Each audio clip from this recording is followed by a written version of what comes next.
And we're back once again, ladies and gentlemen, only on It Is Last Call. Last call with the alcohol, only on the Blue Wire Hustle Network. And now join me on the line, this man here. He's finally getting back into the cage. He's been chomping at the bit.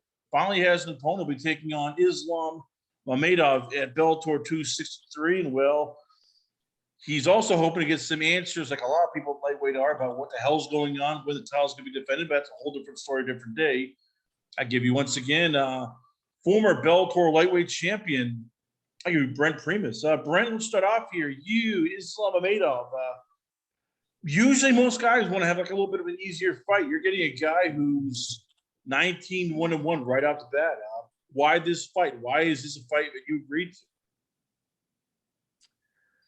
to? Man, honestly, I didn't want this fight. I've been begging for Patricky or Quealy or any top 5 or top 10 guy, and I've been begging, and I guess that's not an option.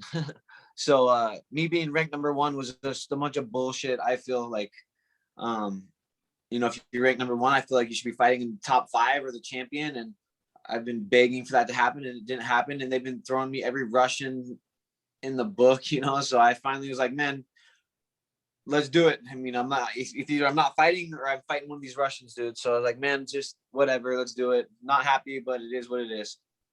All right. So how good is Islam Amado? I mean, a lot of people say, oh, he's great. He's 19-1-1. So I know a lot of records can be sort of fudged or, some cupcakes along the way. You probably start, watching tape. You've done your homework. What makes him a good fight? Like when you look at him, what makes you go, okay, this guy is legit, mixed martial artist? Man, I feel like anybody from Dagestan or whatever training with Khabib, those Russians, they're legit, man. Their sambo, their wrestling, their toughness, their grit. Man, it's gonna be a tough fight. I mean, I know he's been training with Khabib for a long time, and I know it's gonna be a tough fight. He's one of those grinders, he'll get that single leg, just grind you, take you down, just like Khabib kind of, and so, but I know he's like on a 19-win streak or something like that.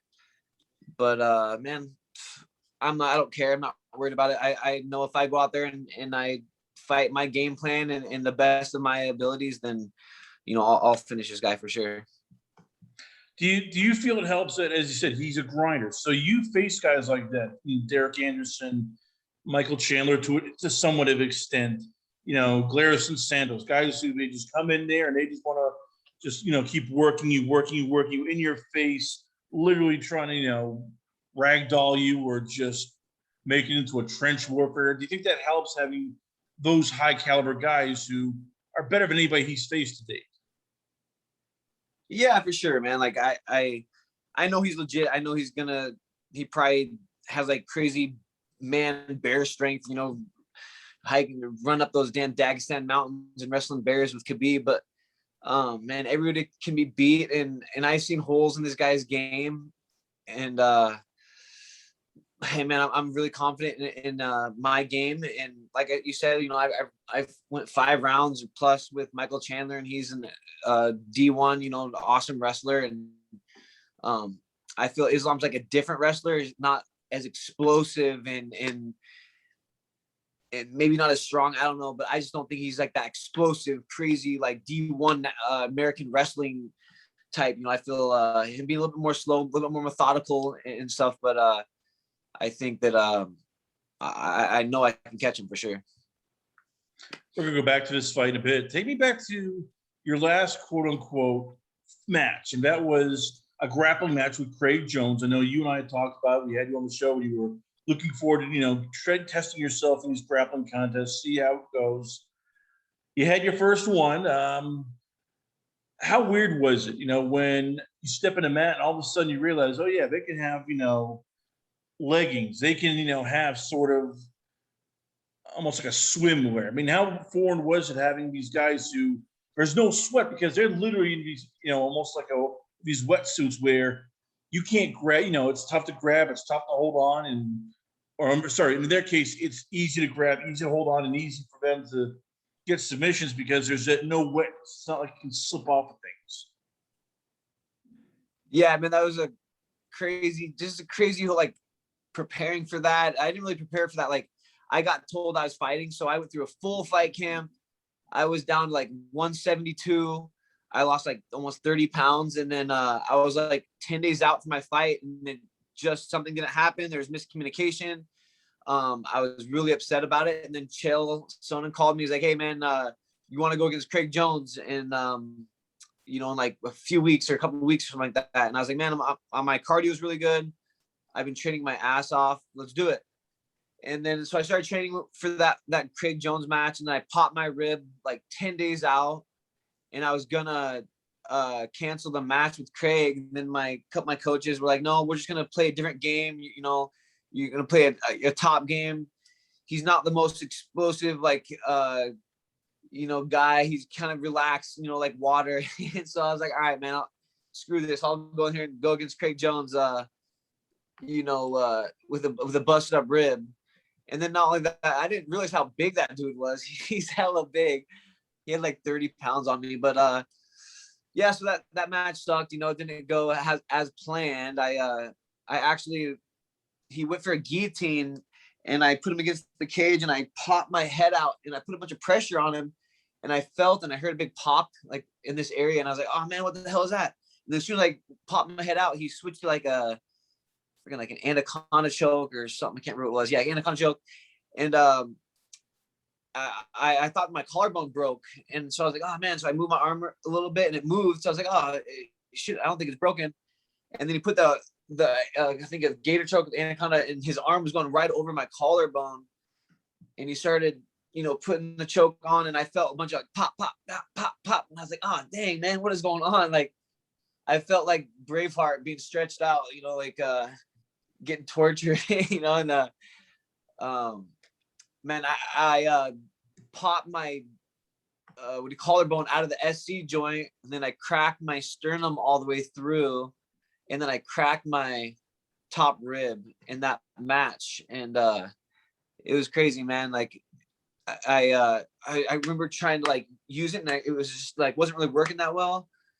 And then as soon as I got out of the cage, I couldn't lift up my arm. It's burnt, like it would hurt so bad. Like what the hell, And that was like a long recovery time for that, man. I couldn't get dressed. I couldn't put my clothes on. I had have to have my wife help me, and that was a crappy, shitty injury, dude. Oh damn. I'm watching it right now, so I got to ask, how tough was that first off? When, as you said, he's 6'2". He's a light heavyweight, and then looking at as soon as you get in here, you're like, ah, crap. There's going to be you got a bit of a problem here, Houston, because it's bad enough when you're facing guys at 170 because they're cutting from, if you were jumping up, you're cutting from 185. This is a guy who could probably walk around at maybe 220s. So how frustrating was it when all of a sudden he can just grab you, pull you, and you're like, all right, crap. I feel like a little kid.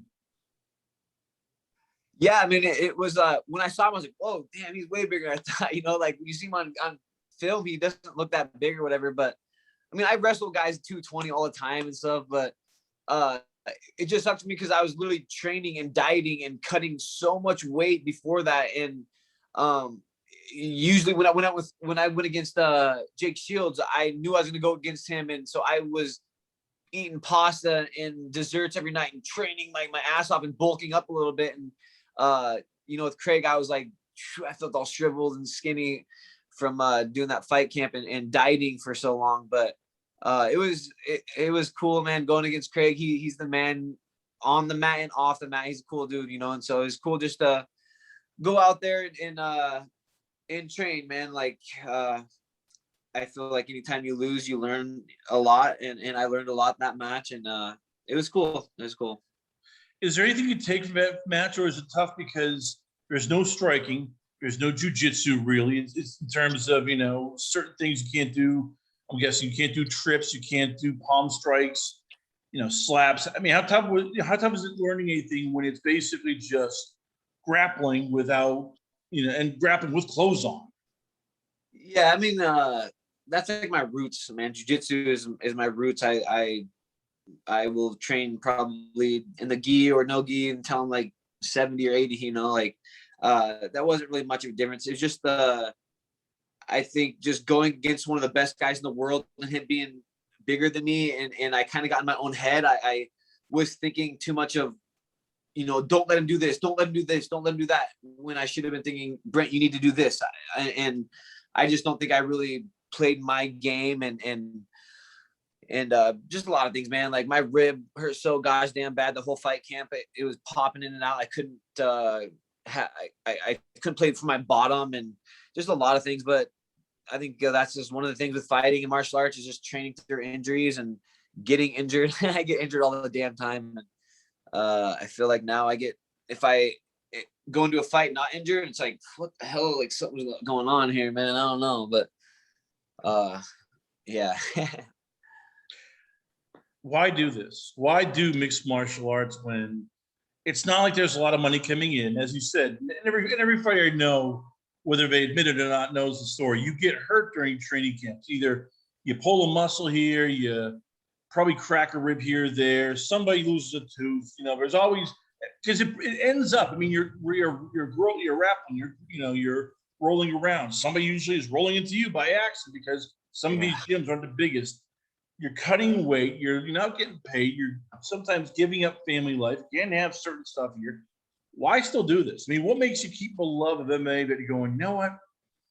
I'm looking forward to this here. I'm going to get up. I'm going to do a couple mile run. I'm going to then roll around, sweat my ass off, probably, dislocate something. But, I enjoy this.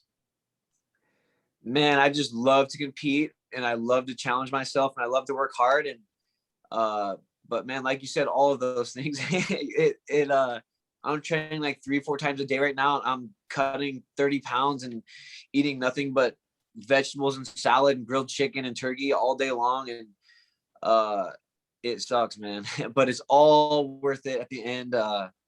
It's all worth it, man. Like I've always told myself, I don't want to just do a 9 to 5. I don't want to just live and die. I want to do something that's different and something that's crazy, that I'm gonna grow up, maybe old one day when I'm old, and be like, man, I'm satisfied with my life, and I'm glad that I pushed and gave everything I had, into MMA and into martial arts and into all that. So it's all worth it. I went to the doctor a while ago, and he's like, man, you are gonna be hurting when you're older. He's like, man, you're probably gonna have arthritis and this and this and this. But it's going to be worth it, man. I remember, like, I first kind of got into jiu-jitsu because of Rickson Gracie and watching the choke video, and Rickson's the man. They're like, I think he's the man. And he's kind of like somebody I looked up to, and I saw him, a few years back, and he was walking like the Hunchback of Notre Dame, and he looked so beat up and worn down, and he is, but at the same time, and he's done so many incredible things that most people can only dream of, and so if I'm beat up and can't walk when I'm 70, it's all worth it. Last question, I'll let you go. Why 155? I mean, I'm guessing that you could easily bulk up to 170. You won't have to cut as much weight. You won't have to worry about, shredding your body till nothing. I mean, why is lightweight for you your home? Why not jump up on the weight class and not have to, be able to not just put on more muscle weight, but not have to worry about, wringing your body out of everything so you can basically make that weight? Oh man, yeah, for sure. Like when I first turned pro, I was gonna go to 170, and then I was training with like Rick Story and Mike Pierce and a bunch of big guys, and I was like, screw that, those guys are hella big. Just their bone structure, I feel, and everything. And so I was like, man, I'm just gonna cut the weight and suffer and fight guys that are smaller or somewhat my size, man. And at the same time, like, I cut a lot of weight, and that's always on my mind, stressing about the weight. And I think that also helps me with my cardio and helps me push myself, because there's a lot of times when I think people they'll train 2 or 3 times a day, and they'll come home and they'll be like, oh, satisfied, and they'll be tired, and they're like, my weight's good, I don't have to go do anything else, I don't have to go run or whatever. And I'll go train 3 times a day, not including a workout or whatever, and then I'll come home and I'll be stressing about my weight. I'm like, oh crap. So I'll go at midnight or I'll go run 5 miles or go do sprints down the street or something like that, And so I think that, cutting that weight and cutting a lot of weight, it helps me with my cardio, and it helps me, train harder and push harder and not be such a sissy, man. Cause that kind of scares me just thinking about not making weight. And I've never not made weight. And I, I will always make weight. I will, it's all about consistency and hard work and eating a bunch of crap that you don't like to eat. But yeah. Well, there you have it, ladies and gentlemen. Once again, we are proud to have on the show. I give you, he'll be fighting once again. It'll be all the way in Bellator 262. I give you, it's none other than Brent Primus. Brent, before I let you go, where can fans check you out at? Where is the Twitter page, Instagram, the website, and who the sponsor going to be for this fight coming up against Islam Amado? Yeah, Brent Primus 155. Yeah, hit me up on Instagram and all that stuff. I just got hooked up sponsored by Amazon Organics. It's like this dispensary in town, and they're the shit, And I just got hooked up with this Dr. Dabber, like electric dabber, and also you can smoke flower out of it. But yeah, man, this thing is legit. I love it. All you gotta do is push a button and it's ready to rock and roll. But yeah, I mean, I'm excited to fight soon. I have to quit smoking weed like really soon, so that sucks. But yeah, man, you just gotta push a button, no torch, this thing's ready to rock and roll as soon as it's done. Brent Primus, ladies and gentlemen, once again, we are proud to have him on the show. When we come back, we got lots more going on here. Stay tuned for more great action only on Last Call. Last Call with the alcohol, only on Last Call Blue Wire Hustle YouTube channel.